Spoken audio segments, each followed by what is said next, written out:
Anitha Pushpavanam Kuppusamy Viha YouTube channel அன்பர்கள் அனைவருக்குமே அன்பான வணக்கம். நம்முடைய யூடியூப் சேனல்ல தொடர்ந்து பல பதிவுகளை பார்த்துக்கிட்டு வர்றோம். இன்றைக்கு இந்த பதிவில் காரைக்கால் அம்மையாரின் பெருமை சொல்லும் மாங்கனி திருவிழாவை பற்றி பார்க்க போறோம். அதற்கு முன்பாக இன்றைக்கு பிறந்த நாள் மற்றும் திருமண நாள் காண இருக்கின்ற அனைவருக்குமே என்னுடைய வாழ்த்துகள். உங்களுடைய வாழ்க்கையில நீங்க அனைத்து நலங்களும் வளங்களும் கிடைக்க பெற்று நீடுமூழி வாழணும்னு நான் இறைவன் கிட்ட பிரார்த்திக்கிறேன். இந்த காணொளியை காண்கின்ற அனைவருக்குமே இந்த நாள் இனிய நாளாக அமையட்டும். காரைக்கால் அம்மையாருக்கென்று ஒரு விழா காரைக்காலில் வருடந்தோறும் கைலாசநாதர் கோவில்ல எடுத்துக்கிட்டு இருக்கிறாங்க.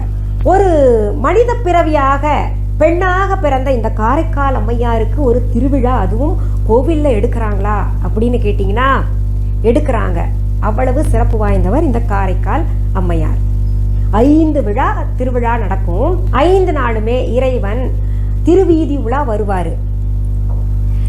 அதாவது ஒரு மனித பிறவிக்கென்று பெண் பிறவியான இந்த காரைக்கால் அம்மையாருக்கென்று திருவிழா எடுக்கிறாங்கன்னா அதில் ஏதாவது விசேஷம் இருக்குமே, அதில் ஏதாவது சிறப்புகள் இல்லை கதைகள் வரலாறு ஏதாவது இருக்கணுமே அப்படின்னு கேட்டிங்கன்னா இருக்குது. அதை பற்றி நம்ம பார்க்கலாம். காரைக்கால் அம்மையார் காரைக்காலில் பிறந்தவர், 5ஆம் நூற்றாண்டிலே வாழ்ந்தவர், 63 நாயன்மார்களில் பெண் நாயன்மாராக தனிச்சிறப்பு பெற்றவர். மற்ற நாயன்மார்கள் எல்லாருமே நின்ற கோலத்திலே காட்சி தருவாங்க. காரைக்கால் அம்மையார் மட்டுமே அமர்ந்த கோலத்திலே காட்சி தருகின்றார். இன்னொரு சிறப்பு என்ன அப்படின்னு கேட்டிங்கன்னா, சிவபெருமானாலேயே அம்மையே என்று அழைக்கப்பட்ட புனிதவதியார் இவர். ஏன் சிவபெருமான் அம்மையே என்று இவரை அழைத்து பெருமைப்படுத்தினார் அப்படின்னு கேட்டிங்கன்னா, இந்த காரைக்கால் அம்மையார் மிகப்பெரிய சிவபக்தர். சிவனடியாரை பார்க்காம சாப்பிட மாட்டாங்க. தனக்கு இருக்கோ இல்லையோ சிவனடியார்களுக்கு உணவளித்து தான் இவங்க சாப்பிடுவாங்க. சிவனடியார்களுக்கு உணவளிக்கின்ற அளவில் இவங்க பெரிய வசதி படைத்தவர் கூட கிடையாது. அவங்க வீட்டுக்காரு சம்பாரிச்சிட்டு வந்து கொடுத்து அன்றாடம் அவங்க செலவு செஞ்சு வாழ்ந்துட்டு இருக்கக்கூடிய சூழ்நிலையே தான் இருந்தாங்க.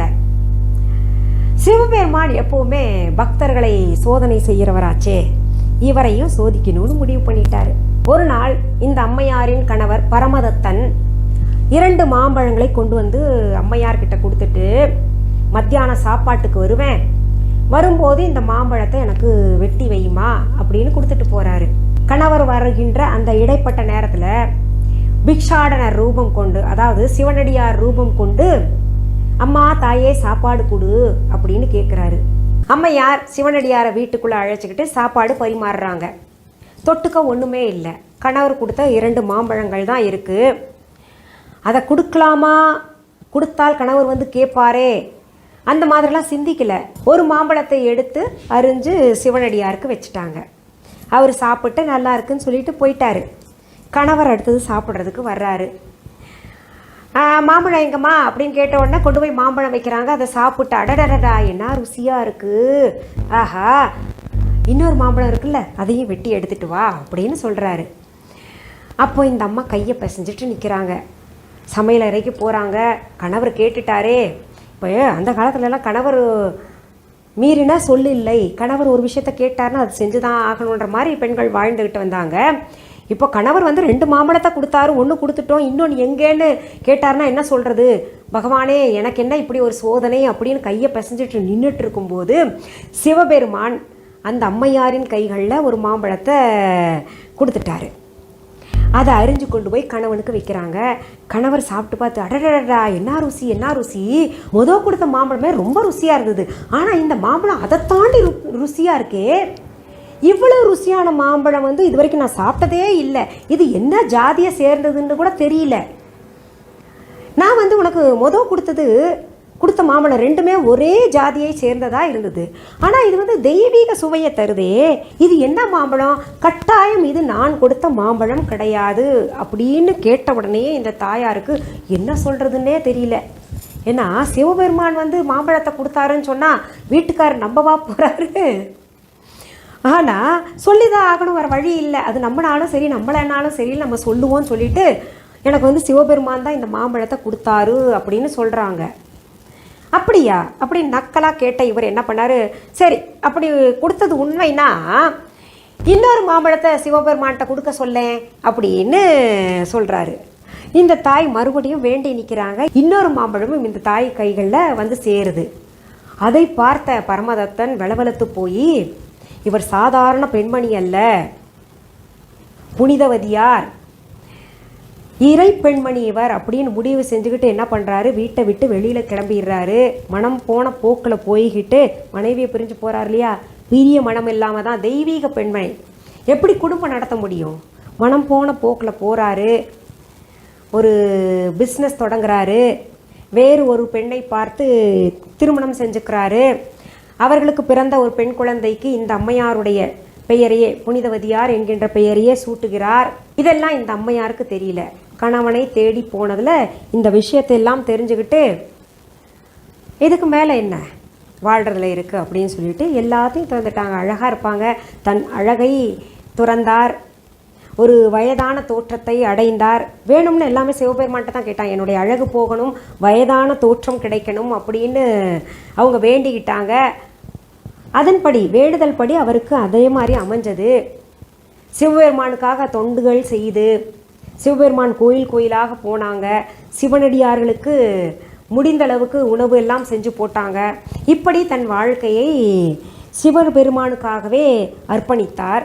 அதன் காரணமாக சிவபெருமானுக்கே அவர் மீது ஒரு மரியாதை ஏற்பட்டு அம்மையே அப்படின்னு கூப்பிட்டாரு.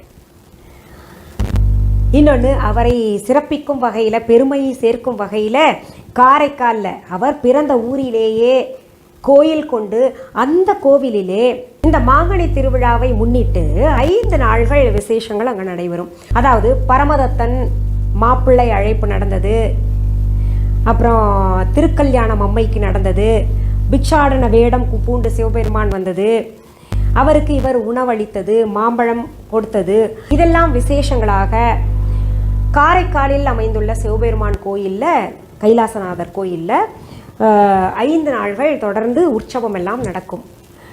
இதில் 5ஆவது நாளில் சிவபெருமான் திருவீதி உலா வருவார்.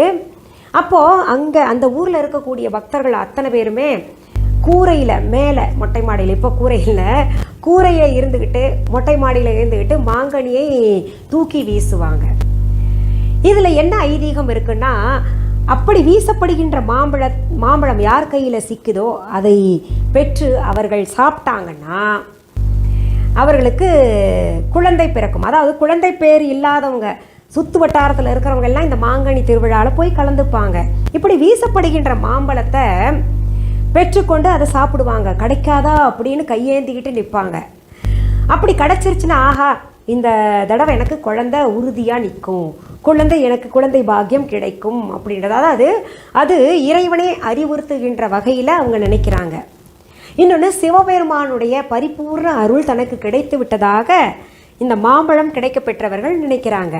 அது மட்டுமல்ல, காரைக்கால் அம்மையாரை அந்த கோவிலில் வணங்க போகும்போது இந்த வேண்டுதல்களை வச்சுட்டு போகிறாங்க. அதாவது சிவபெருமானின் அருள் கிடைக்கணும்னு ஒன்று, இன்னொன்று குழந்தை இல்லை, எனக்கு குழந்தை கிடைக்கணும் அப்படின்னு வேண்டிக்கிட்டு போகிறாங்க. அப்படி வேண்டியவர்கள் அனைவருக்குமே குழந்தை பாக்கியம் கிடைத்ததாக நம்பப்படுகிறது.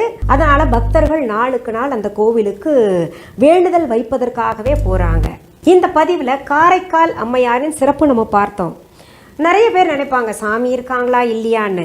ஆனால் மனித பிறவியாக வாழ்ந்த இந்த அன்னைக்கு சிவபெருமான் மாம்பழம் கொடுத்தது, காட்சி அளித்தது, இந்த வரலாறெல்லாம் படிக்கும்போது இறைவன் இருக்கிறார் அப்படின்றது உறுதியாக தெரியுது இல்லை. இதையெல்லாம் தெரிஞ்சுக்கிறதுக்காக தான் நம்ம புராண செய்திகள் படிக்கணும், புராண கதைகள் படிக்கணும், வரலாறுகள், நம்மிடம் வாழ்ந்து மறைந்த இது போன்ற அம்மையார்களின் வரலாறுகள், நாயன்மார்களின் வரலாறுகள், சித்தர் வரலாறுகள், மகான்கள் வரலாறுகள் எல்லாம் தெரிஞ்சுக்கணும். இந்த பதிவின் மூலமாக தெரியாதவர்கள் தெரிஞ்சிருப்பீங்க. இந்த பதிவு உங்களுக்கு கட்டாயம் பயனுள்ளதாக இருக்கும். இதெல்லாம் அழிஞ்சு போகக்கூடாது. நம்ம காதாக கேட்டாலே அவ்வளவு புண்ணியமானது. அதனால் உங்களுடைய தெரிஞ்சவர்கள், உறவினர்களுக்கெல்லாம் இந்த பதிவை நீங்கள் ஷேர் பண்ணுங்கள். இந்த பதிவை முடிக்கிறதுக்கு முன்னாடி வழக்கம் போல் நம்ம விஹா ஆன்லைன் பற்றி சொல்லுவேன், அதை பற்றி சொல்கிறேன். விஹா ஆன்லைன் என்பது எங்களுடைய ஆன்லைன் ஷாப். இதுவரைக்கும் யாராவது Viha online shopping app download பண்ணலைன்னா உடனே ப்ளே ஸ்டோர், ஆப் ஸ்டோர் போயிட்டு தம்ப்நெயிலில் கொடுக்கப்பட்டிருக்கின்ற விஹா ஆன்லைன் என்கின்ற ஸ்பெல்லிங் பார்த்துட்டு டெக்ஸ்ட் பண்ணுங்கள், டவுன்லோட் பண்ணிக்கோங்க. அப்படியும் புரியலன்னா இந்த டிஸ்கிரிப்ஷன் பாக்ஸ் ஓப்பன் பண்ணுங்கள். அதில் விஹா ஆன்லைன் ஷாப்பிங் ஆப்க்கான லிங்க்ஸ் தரப்பட்டிருக்கு. அதை பார்த்து டவுன்லோட் பண்ணிக்கோங்க. இது தவிர viha.online என்கின்ற இ-காமர்ஸ் வெப்சைட்டும் நான் நடத்திக்கிட்டு வர்றேன். இந்த இரண்டில் எது உங்களுக்கு வசதியாக இருக்கோ அதில் போய் நீங்கள் பொருள்களை பாருங்கள், ஆர்டர் பிளேஸ் பண்ணுங்கள். கெமிக்கல் அல்லாத தோல் சம்பந்தப்பட்ட பிரச்சனைகளுக்காக நிறைய பொருள்கள் நான் புதிதாக தயாரிச்சிட்ருக்கேன். குறிப்பாக என்னுடைய சோப்பெல்லாம் ரொம்ப நல்லா இருக்குது அப்படின்னு வாங்கி பயன்படுத்தினவங்க எல்லாம் பிரச்சனை தீர்ந்து எனக்கு நன்றி தெரிவிக்கிறீங்க. உங்களுக்கெல்லாம் நான் நன்றி திருப்பியை செலுத்திக்கிறேன். அதுபோல் நிறைய சக்தி வாய்ந்த பூஜை பொருள்கள் எல்லாம் இருக்குது, ஒரிஜினல் எல்லாமே. அதாவது நீங்கள் நம்ம பொருள் வாங்கின உடனே தெரிஞ்சுப்பீங்க, அடடா அங்கே வாங்கினது இப்படி இல்லையே அப்படின்னு புரிஞ்சுப்பீங்க. அவ்வளவு நல்ல பொருள்கள், தரம் வாய்ந்த பொருள்கள் தினமுமே புதுசாக நான் அப்லோடு செஞ்சுக்கிட்டு இருக்கிறேன்.